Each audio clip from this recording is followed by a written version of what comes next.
This is what I never. Okay, now There we're you live. Yay! All right, everybody wave. Everybody wave. Everybody say hi. All right, so if you're joining us, this is the Sin Muros Festival, Sin Muros Latinx, fourth annual Sin Muros Latinx Theater Festival community talkback, hosted by Stages Houston. Thank you for joining us from wherever you're at, be it in your car, on your phone, on the roof, in your living room, wherever you happen to be doing this.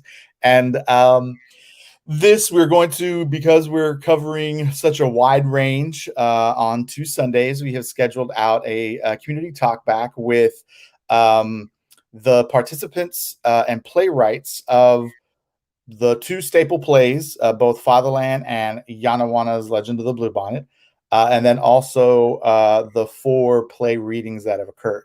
So tonight, you have a great opportunity to ask questions and have great conversation with the cast and directors of Wana's Legend of the Bluebonnet, as well as the playwrights of both Interview and Franklin Avenue. So the first half of this hour will be specifically directed at the full show for Wana's Legend of the Bluebonnet, which we have with us the cast and the playwrights. So if everyone on screen, if you'd be so kind as to introduce yourselves, and you can even let folks know the character that you played while on stage. Playwrights, if you want to start off. Hey, I'm Maria Rocha, and I am one of the playwrights. Yay. Roxanne Schroeder-Arce, one of the playwrights. I'll popcorn to Jen. My name is Genevieve, and I've played Maria. Send it to them. Mercedes. Hi, I'm Mercedes Torres-Olguin, and I also played Maria. And I'll popcorn it to Maddie. Hello, my name is Madison Palomo, and I played the mother as well as ancestors. And I'll popcorn it to Melissa. Hello, my name's Melissa. I played Wana, and I'll go to Yvonne. Hello, my name is Yvonne Cortez Flores, and I play Abuela and the ancestors, and I'll pass it over to the other Abuela, Erica. Hi, I'm Erica Science. I am the other Abuela. I was Abuela on the tour production of Wana. Awesome. And Mario. Piali Amanam. Hello, everyone. My name is Mario. I was the choreographer for the play and also played the deer sometimes. And I'll popcorn it to Jojo. Amanam Pilam, good day, people. My name is Jose Dominguez, and I played the deer in the play. Awesome. Thank you all for joining us.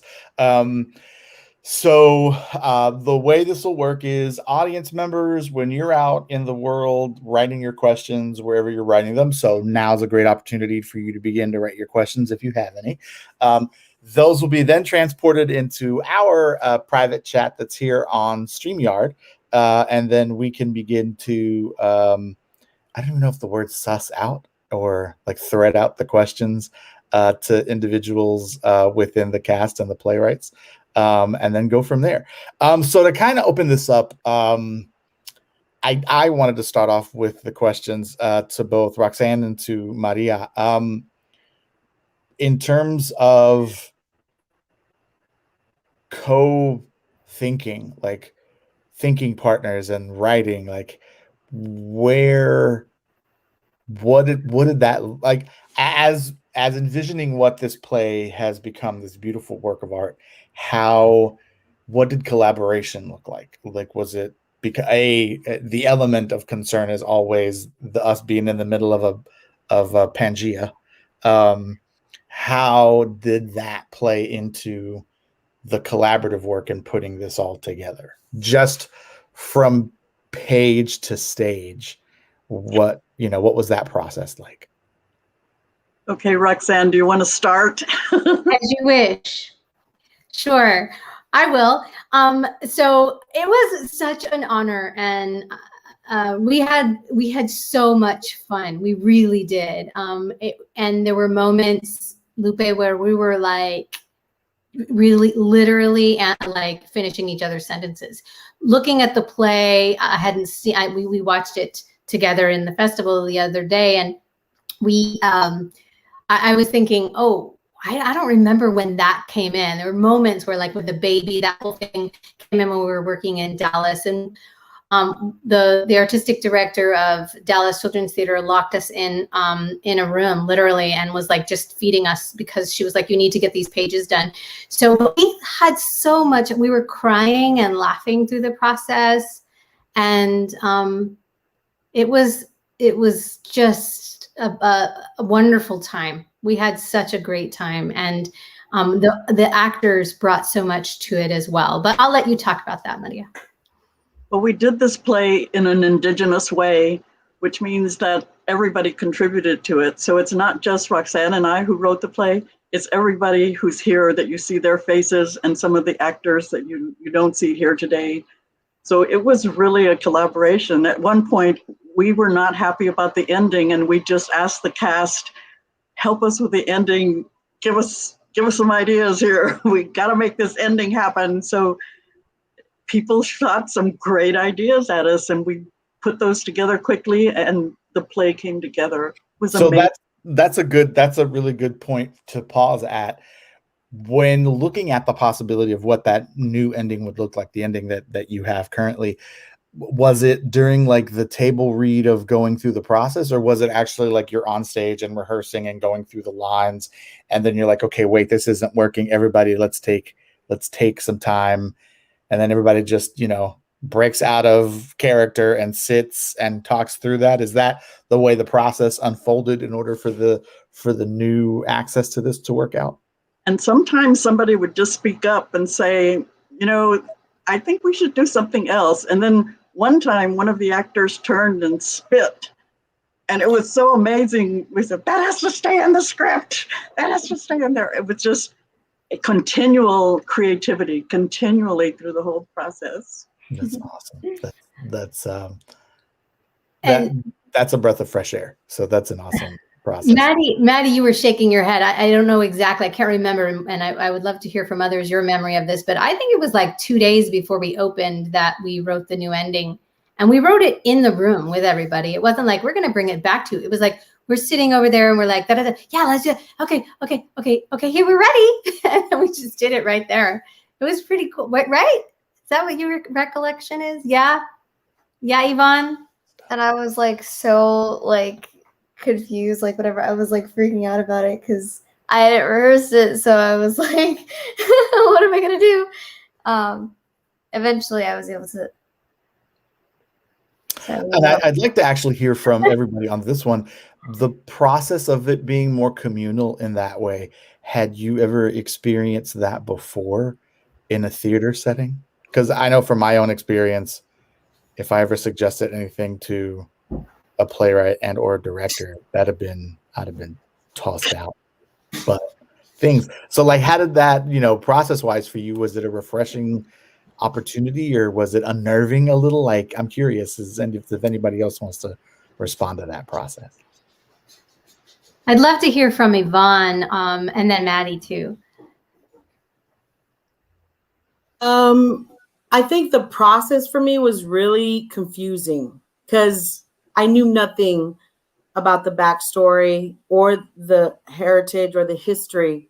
And I have to say straight up, it's made me more proud of my culture and my background. And I just love that. You know, this play made me like go out into the world and say, I'm proud to be Indigenous, because I am. And before that, I think growing up, even in the state of Texas, I think Mexicanos even had like a area where you didn't want to be proud of that, or you were embarrassed or ashamed, right?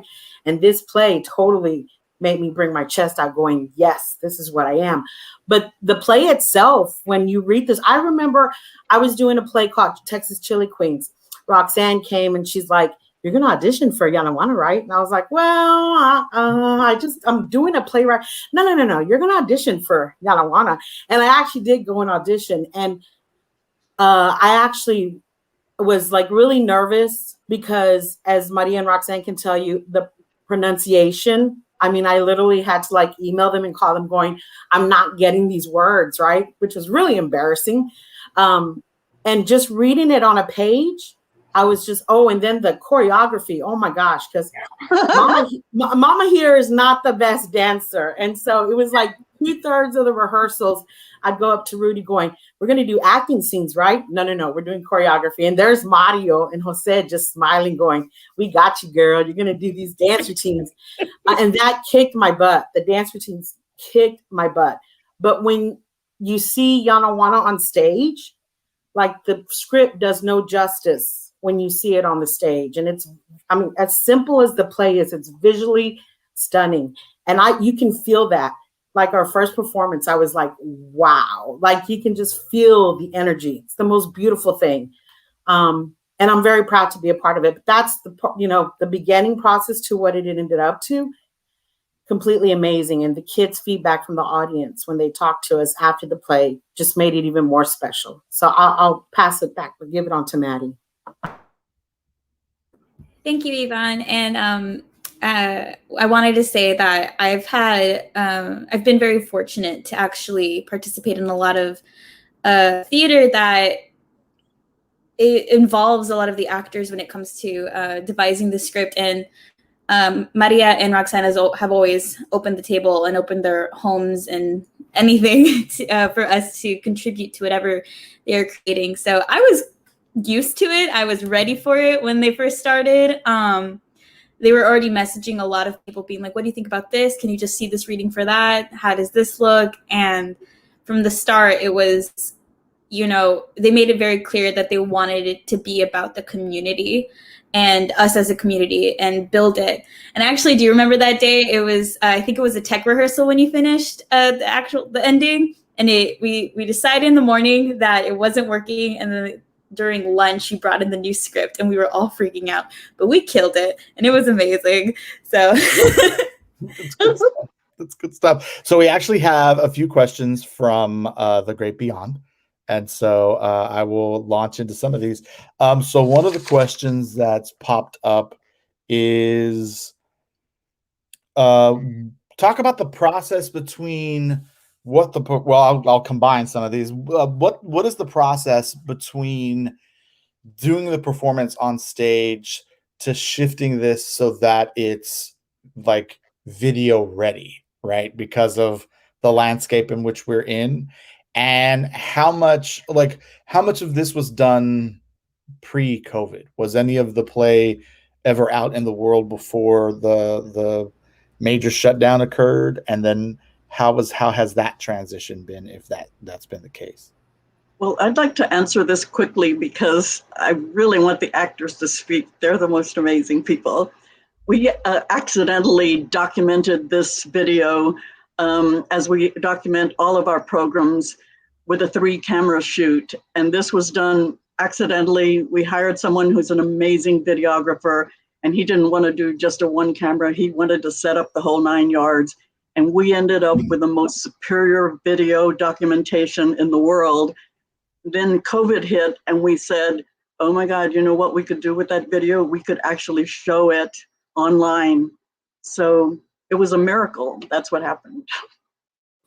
I'm going to go ahead and log off because we need to make sure we give the entire production a chance to chime in, and Laura's waiting. So thank you guys so much. Wana, pleasure to meet you. Thank you so much. Yes.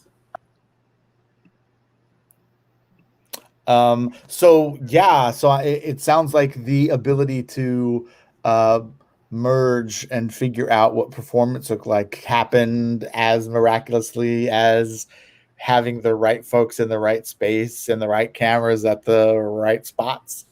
So that's awesome. Somebody else had a question. What has been the most moving audience response that you've received? Is there any that stands out for any of you actors? That I'm posing this question to y'all.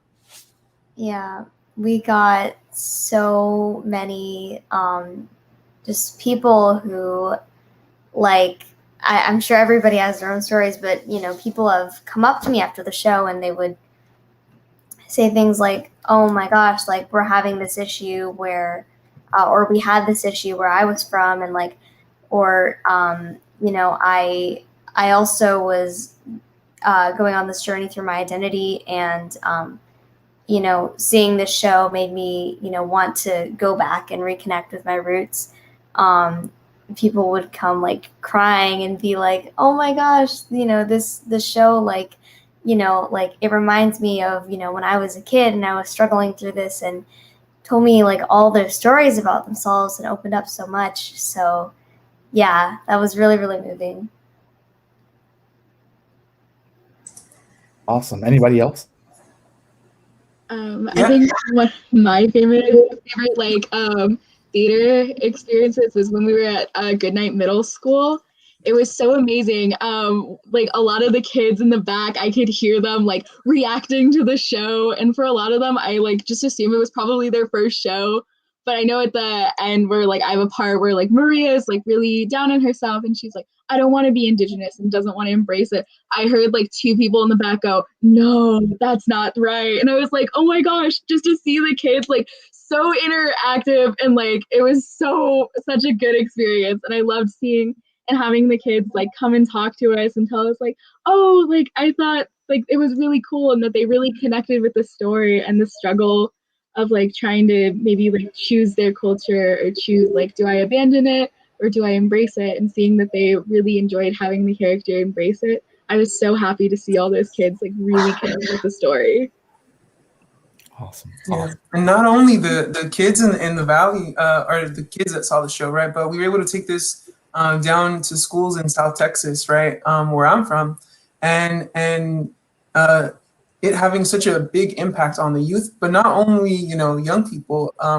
The older folks that have been able to see the show, you know, have talked about how this is just phenomenal, because, you know, through the project of the education system, right? Institutional education has been a tool to, you know, erase our histories, right? And so we're bringing, with this play, you know, folks are being able to see it and just truly, you know, connect and heal a lot of parts, and maybe kind of start to understand, you know, some of our history. So I think that's really great. Being in the Valley was special, and maybe you saw Maddie and Erica perk up too, being from the Valley as well. And and I know Erica helped us find some spaces where we're going to perform in the Valley, in the Rio Grande Valley as well. And I know that, you know, your family, Erica, was seeing it, and I just wonder if you wanted to respond to that as well. Like the audiences in the Valley were quite, it was just wonderful to be there. They were, because we were in such large spaces, we were able to invite family and friends to join the guests and the students who were attending as part of their daily school program. And it was wonderful to see the connections that, you know, Genevieve and Mercedes and others have talked about during the performance, with the actors on stage, and how the students would interact. But then afterwards we had talkbacks as well, and being able to, you know, Maria would introduce each of us, and being able to connect as individuals outside of our characters with the audience members, and having them see not only that we are humanly connected in character, but we are also humanly connected in real life, and that the possibilities both off and on stage are tremendous for them and for all of us was really special. My adult guests that came during our performances in the Valley were all incredibly moved, you know, to tears, and we're like, you told us this was going to be a kids show, and it is. I was like, it is, but it's so beautiful and touching, and it works. It works throughout generations, and it proved that for us during the tour, and it was really beautiful to watch. And I think a really important tool of this play is that it does cross through those generational lines, and can touch, you know, anyone at any age, and really hit at the core of all of our values, which is really lovely. So amazing. I'd like to take a second also to allow for one of the other cast members that just joined us to introduce themselves, and then tell us what role they played. Hi, I'm Laura Gonzalez. I did the costumes. I was the costume designer for this. Yay! Okay, so that now also, I will be very frank. I did lots of theater in high school and a little bit of theater here in Houston. But I grew to love, in order to graduate, in order to even have like a main lead at my high school, you had to do equal time like on stage, but then you had to do production. So I did costumes and lights like all the time, which was great when we did Grease, but awful when we did what is with the plant? Little Shop Little Shop of Horrors. I was Audrey too, because the guy that we had passed out the first night. And so we had to create little air vents. I didn't create the costume on that one. I costumed everybody else. But because of that, my love for costuming. So that brings up this other question that I have before we get to the questions that have showed up from the great beyond.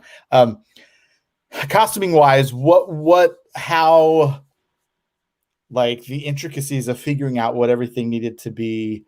What are those considerations? Like, where did you get your either raw materials, or like where did you find your magic in order to give everybody such a distinct flavor? Well, honestly, from a variety of places was sort of, I think the inspiration really came from Rudy, our director, who pretty much, I think like our first production meeting, we were trying to figure out what the transition would look like from ancestors to characters, and Rudy was like, ponchos, which was brilliant and incredible with them. And then from there, sourcing just kind of came from predominantly around Austin. So like Joann's is really the best fabric store option that we have here.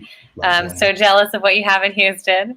And then there's some really incredible thrift stores that are around that really help like shape the feel and the wear of the costumes. So that was a really lovely asset in making sure that things sort of had the right feel to them for each character. So for anybody that's out there in the real world, please take notes. Joann's Fabrics and your thrift stores.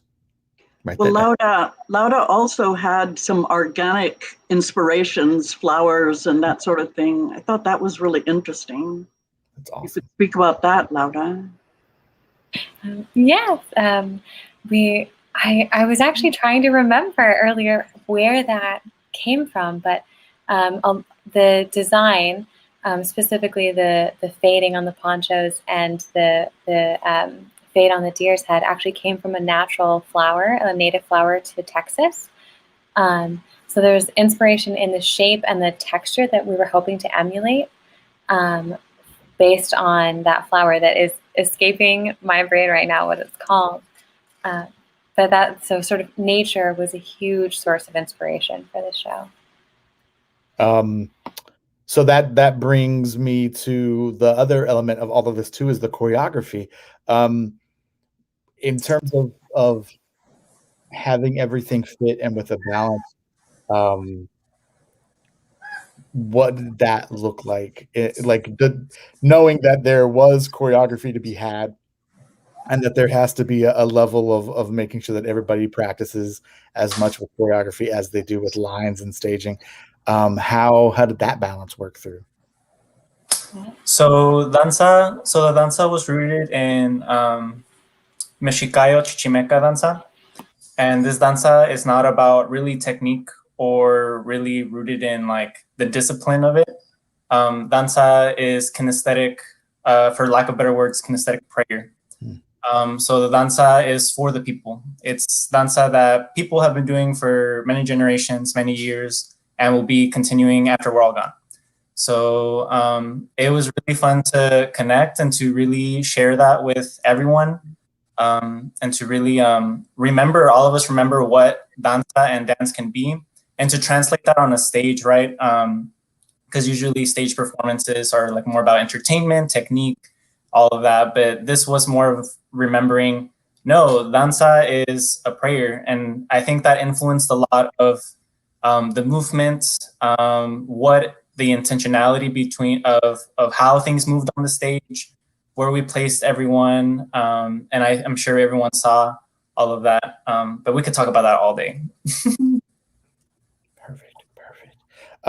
So let's see. I think the only person that we have not heard at all from Melissa. Melissa, you better say something.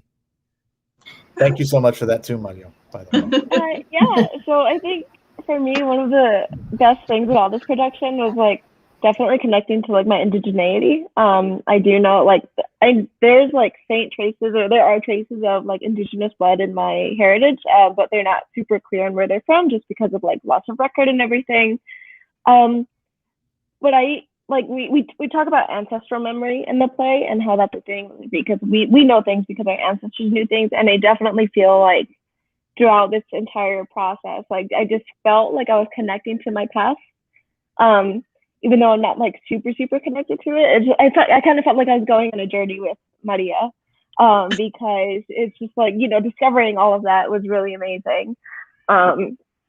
Yeah, and there was also like a moment when we were doing the show, and there's a lullaby that we do, and it translates into like sleep with the moon, sleep. And I've always felt like a connection with the moon. And in that moment, I felt like my grandmother, which was really amazing and really nice to be able to like connect with that past and connect with that part of history. So, yeah.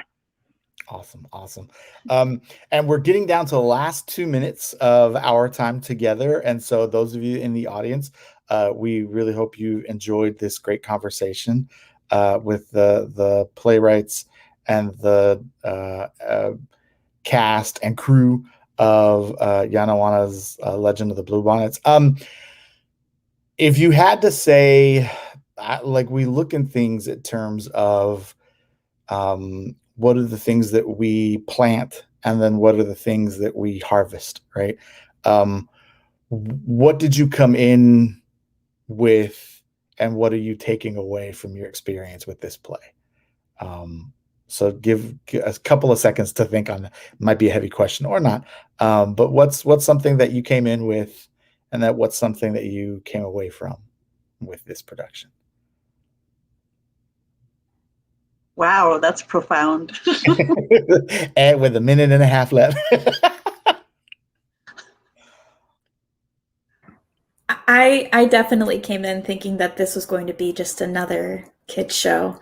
And I left with so much knowledge and love for not only myself and not only my community, but for just who I am and who came before me. So much love and knowledge. Awesome. Same as Maddie. I came in just looking for like another credit for my resume and stuff like that. But I came away knowing like so much about like my history, and it made me like super proud to be who I am. And it was such an amazing experience, because now I'm like so proud of my heritage, and I really loved getting to be a part of the show. Awesome. Anybody else? Yay. All right. That said, thank all of you so much. For those of you that are out in the real world, you can head to stageshouston.com to get more information. The play will be continuing on through the rest of the festival. You can register and see the recording as quick and easy as hitting some buttons.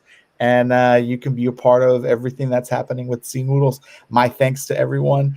And for this first half, we hope you enjoyed this conversation with everyone from Yana Wana Legends of the Bluebonnet.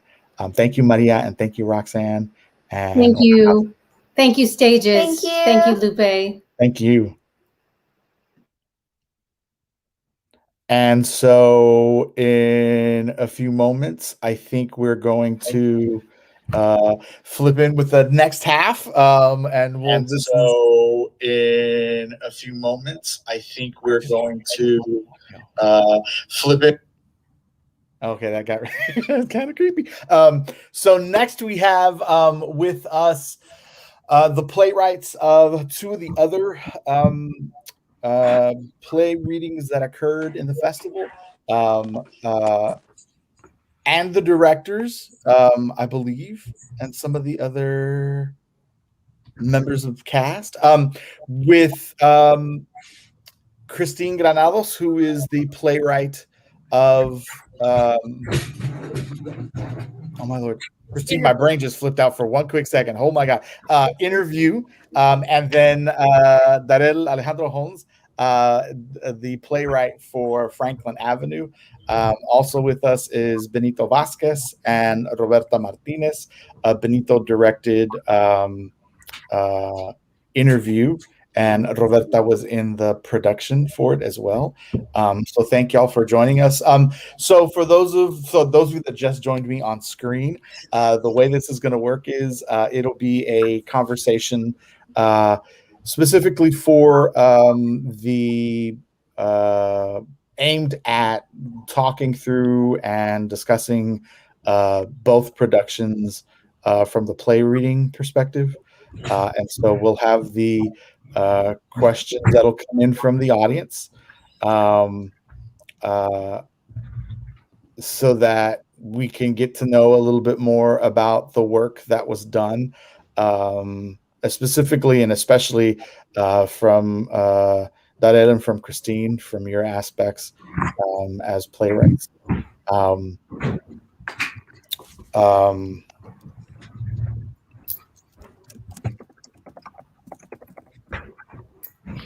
So we can take the next half hour and kind of have a great conversation between the two conversations, and then we can go from there.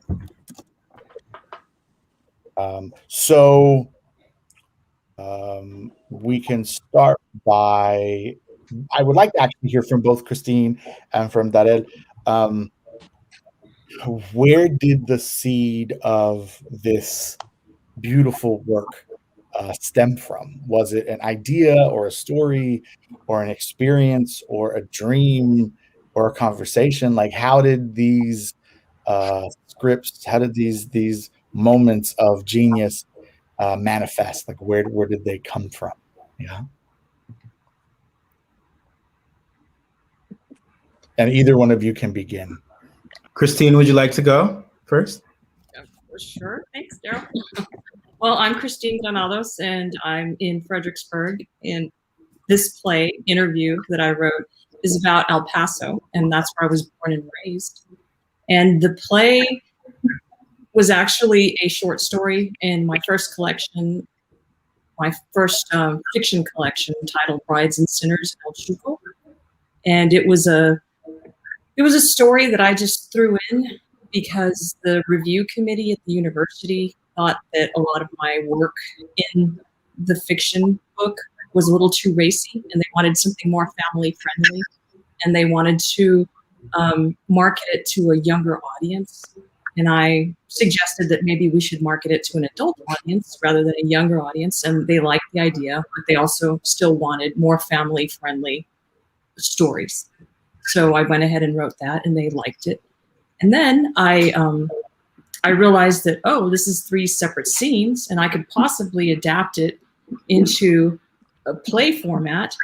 And then I read every Arthur Miller play I could get my hands on, and Estella Portillo Tremblay, and many others. I'm trying to blank. Bedford Walker. I can't think her first name right now, but I love her plays.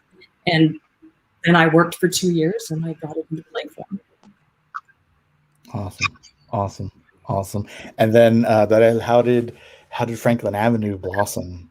Yeah, well, I'm a faculty member at the City University of New York, and I was in a faculty fellowship program that encouraged us to write towards publications that could bring us tenure. And I had always been really inspired by and interested in the story of Revolutionary Road by Richard Yates. And I had thought to myself, what my answer to that would be, if I were to write a text that would respond to some of the same questions that he posed in his novel, but using the story of Black Panamanian immigrants, in Crown Heights. And the college that I teach for within the CUNY system is Medgar Evers College, and it happens to also be set in Crown Heights.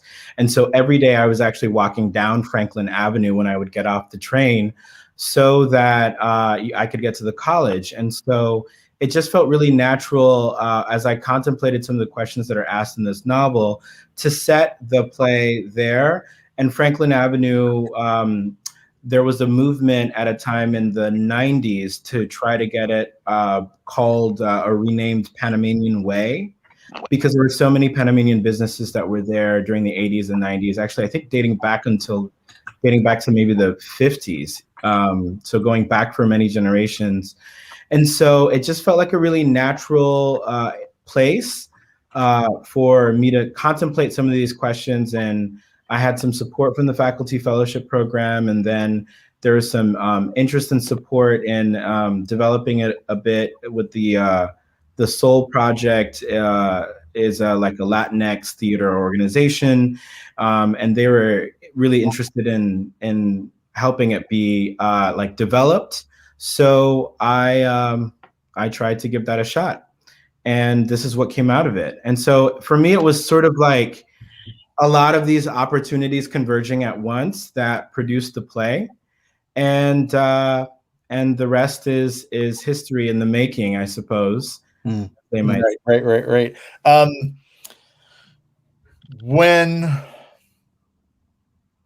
When the writing of this is, again, another question to both of y'all, in writing this, were there moments, and I ask this because in a very literary nerdy way, I love the fact that the both of you have writing credits that are outside of the playwriting sphere, because there's such a, I don't even know how to phrase it, there's such a, not a blockade, but like a not congruent understanding between that playwriting is also a literary focus, because literary arts is not performative, but there is a performative aspect.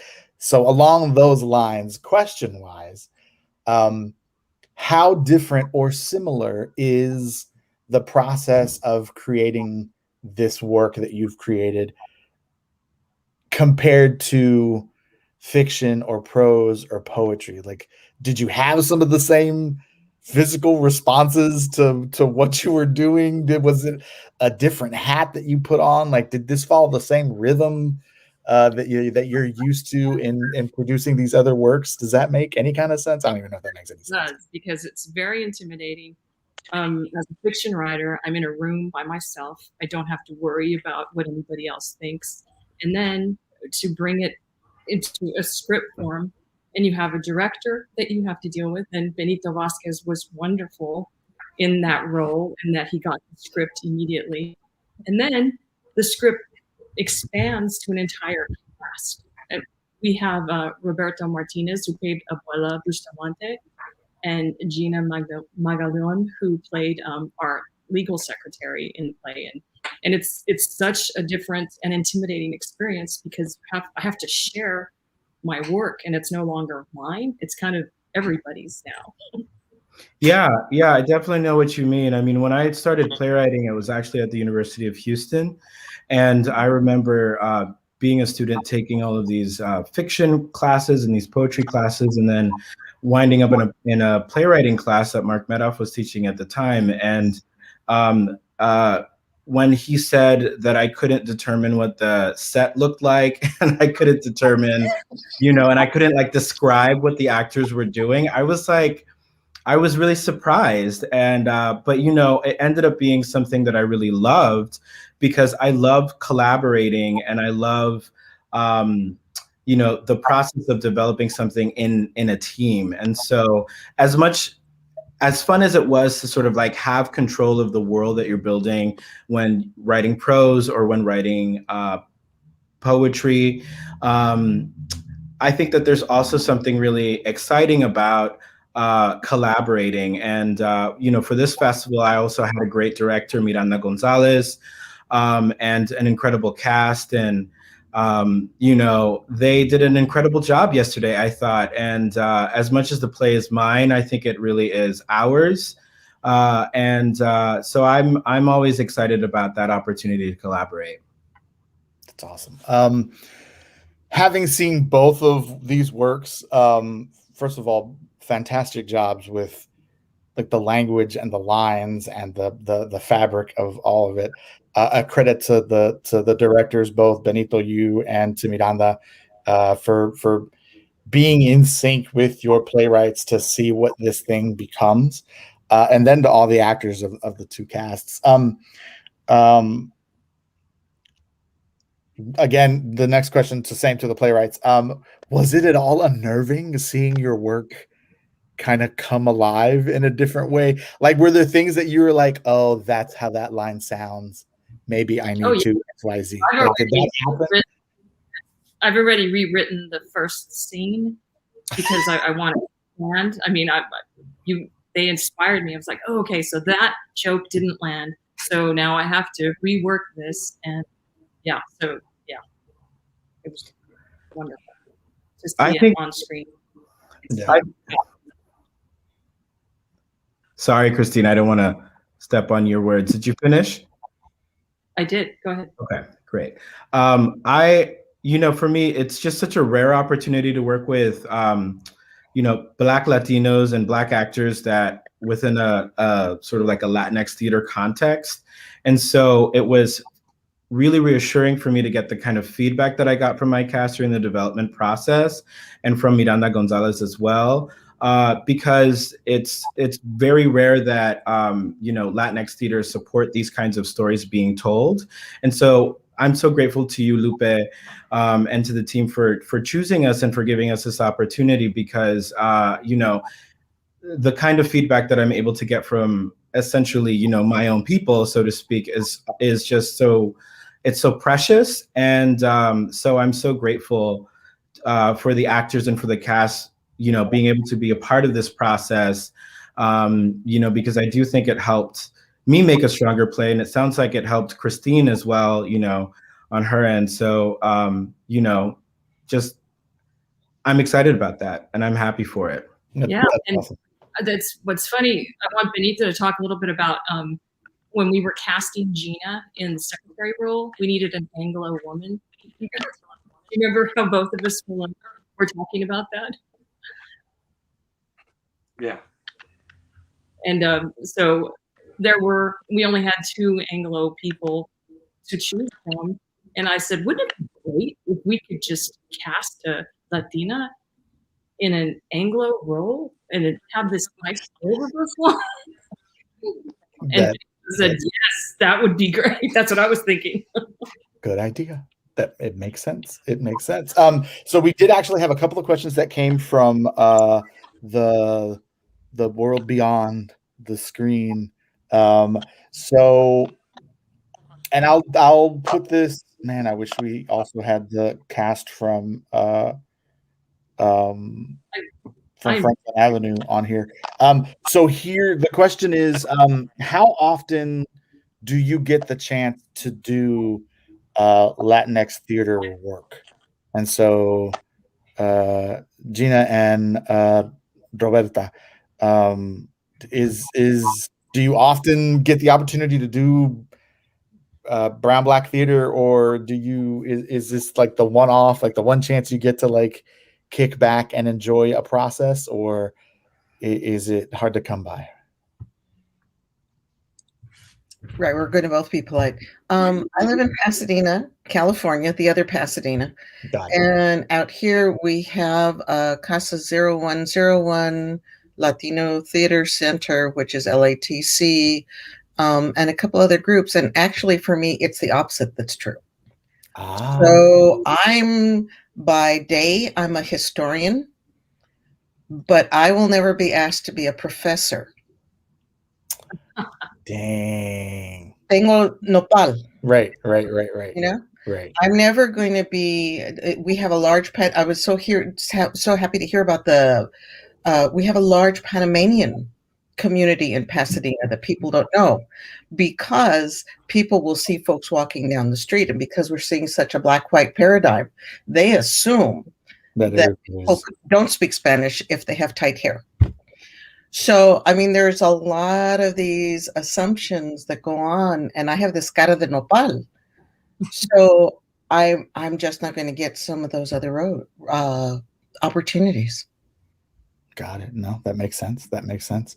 Gina, for you, was this being able to step into something different, or was this standard? This was different for me and so much appreciated. Of course, I have a very young career, so I haven't experienced a lot yet. But this is the first show that I've gotten to be in. Even though I was technically an Anglo woman, in my head I was like, she's like me, she's a mixed race woman. But it was such a gift to get to do this show, because I was thinking about how seeing a show like this about a Latinx family and the shenanigans and the comedy would have meant to me as a child. I really, that's just what struck me is, this seeing that kind of representation and getting to be a part of that through this process, that would have meant so much to me, because I kind of grew up, I didn't see my own family in media, and getting to, so young, getting to be a part of, that representation just really meant a lot to me. So this is my first experience getting to do this kind of work, and I was very grateful to be in the room. Awesome. So a question back to the playwrights, and thank you both for those comments. For both Darrel and to Christine, what was the most surprising thing you learned about your play in the play reading process? Like, was there something that stood out that you were like, oh, or a fun new thing that occurred, or a new twist that you hadn't expected until you actually saw it and heard it? Go ahead. I think for me, there was something that I discovered about music, and it's because every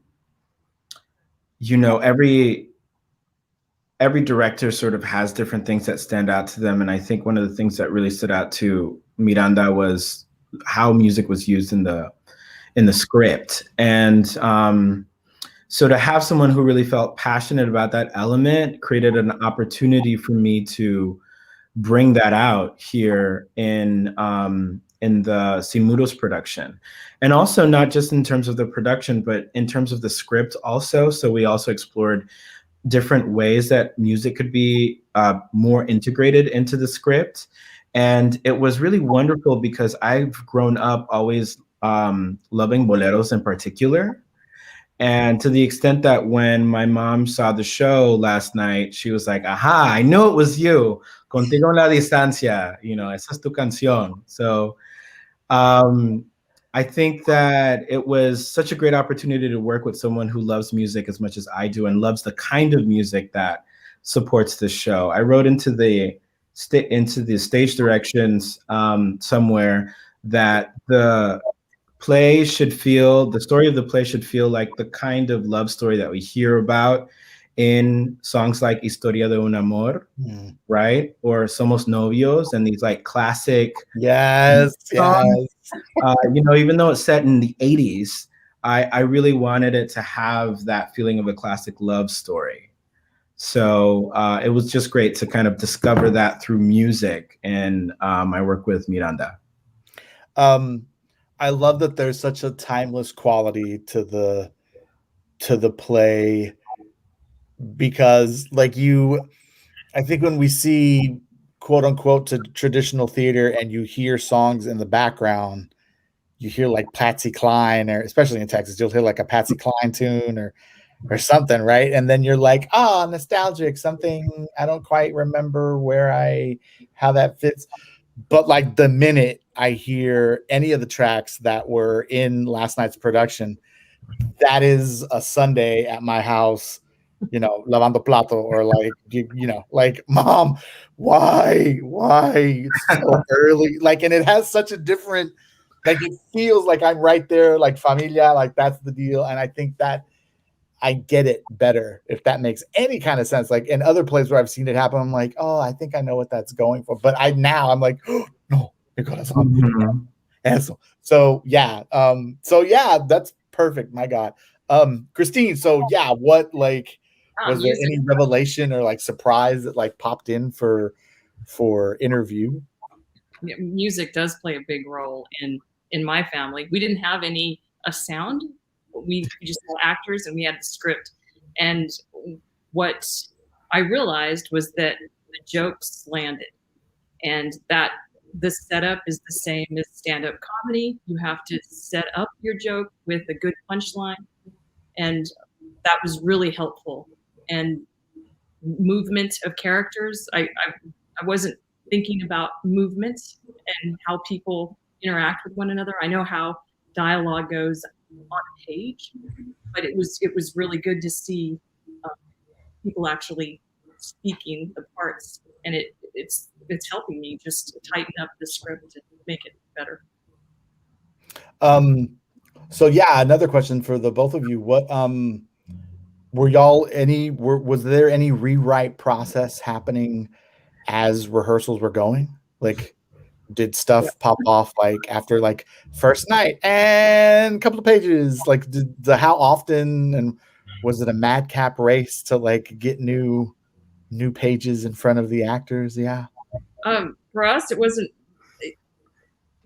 Everybody suggested something. Maybe we should take out this narration. It won't work, and this. So it was really collaborative and I think organic. I'm not sure how Gina and Roberto feel, but it was helpful to have all that input, plus the director, stage manager, and our sound person, and everybody just kind of contributed to the script, and that was really helpful.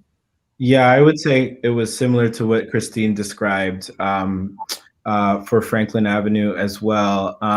But you know, I've learned to really lean into how prolific I am and how I can make very quick revisions. Before, it used to kind of startle me because I would be like, I would just be writing on instinct, and I would say like, oh no, do I need to slow it down a bit more and to be a bit more careful? But I realized that there is something about that instinct that's compelling me to, you know, respond to a change or a question that an actor might have in a particular way. And so it was just really great to get the kind of questions that the actors brought in the room, and to show up the next day with new pages that I had developed out of this instinct that I've learned to follow. So, and fortunately, you know, the cast is just so flexible, and you know, the director, my director Miranda, was just so kind of like ready for it, that it folded into the process, I think, quite organically, like Christine described. Yeah, the questions from the cast were helpful, because a few of my characters were a little wooden, and I was kind of looking at them as an afterthought. But when you have an actor committed to the role, then you start thinking, oh, this is a complete person, and I need to develop this in this character. Well, for me, because I'm new to playwriting, and so that was really helpful to see my character as a complete person, not just a cardboard cutout. That makes sense. So now a question to Roberta and Gina. In your acting experiences, have you been a part of other play readings before? Yes, I have. Dan Kwong is working on Masai and the Brown Nightingale. And so it was a matter that he was able to get a grant. This is in Los Angeles. And he was able to get a grant so that he had 3 readings. And he invited people to come in, some of whom he knew were involved themselves in the arts, and they critiqued afterwards. And so each time there was a revise on the characters. And then Gina, had you done a play reading before? Yes, I have done a couple of play readings before. Funnily enough, I haven't done very many as an actor, but I've done some actually as a playwright and as a director. Kind of when the pandemic first hit, there was a group of us that started doing a series called the Quarantine Series, where we wanted to give playwrights a place to workshop their new work, you know, when we were all stuck inside. And so I directed a handful of those and wrote something. But so actually, this might be one of my first times as an actor to be interviewed. But I've been involved in readings from many different perspectives. Awesome. So then a question to the four of y'all. What's next? And I say that as in, like, I'm going to fix myself a cup of coffee and put my feet up. Like, it can be as simple as that. Or like project-wise, because, you know, even though we live in a capitalist system, we don't necessarily have to be capitalist about, like, I'm going to rewrite the script and send it out to 10 other places. That does not have to be the answer. So, like, what are you doing next? Like, if it's self-care or if it's getting back to the grind and doing the work with this piece, like, what's next on the table for the four of you? I will say that the next thing for me is probably a nice warm shower.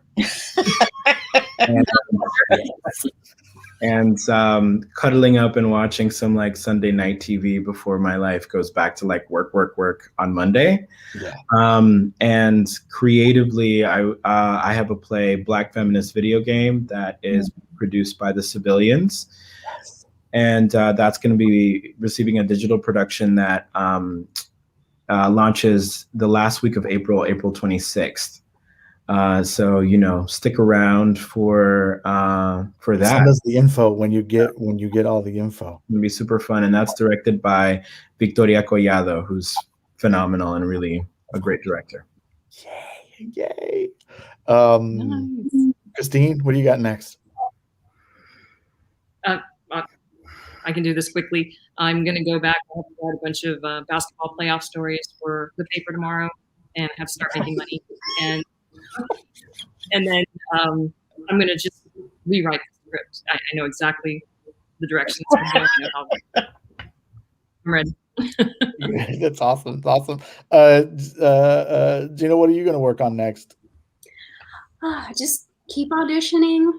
Keep looking for the next new opportunity in this kind of new world. It feels like, and I don't know. Maybe I'll write. Maybe I'll do some writing. That'll work. Roberta, what's next in store for you? Two things. I'm going to go back to working on one of three stories or one of three plays that's part of my Pan Dulce trilogy. And it's kind of a fable fantasy that has pan dulce that grows on plants. The other thing is I'm going to be, I was involved with a project that the writers from Laredo, and it is the Rio Grande anthology, and it's about 30 monologues that follow Spoon River, sort of. It's an homage to Spoon River, but set in Laredo Cemetery. And so I had a chance to direct that, so I'm going to go back to doing some work on that. That's awesome. That's so awesome. My thanks to all of you for the brilliant work that's been created. Christine, Darrel, mil gracias. Bien agradecido. Thank you both for submitting. It was a delight to read your work and a delight to select your works for the festival. Roberta and Gina, thank you so much for auditioning and for being a part of the festival itself. And to everybody that's out in the audience, please do stick around. There are still 2 more play readings happening next weekend. And then there'll be another Talkback on Sunday evening at 6:30. Next weekend, we have Borderline. And then that'll be at 2:30. And then Transformada will occur at 7:30 p.m. Saturday, March 6th. And then there'll be a Talkback at 6:30 the next day, Sunday, March 7th. We hope you can tune in, and we thank you so much. And y'all have a great night. I think all of us, So as the audience says bye-bye, I think the rest of us will stay on for maybe a minute or two. So you guys have a great night. And if everybody can just wave bye-bye. Bye. To everybody. See y'all later. See y'all later.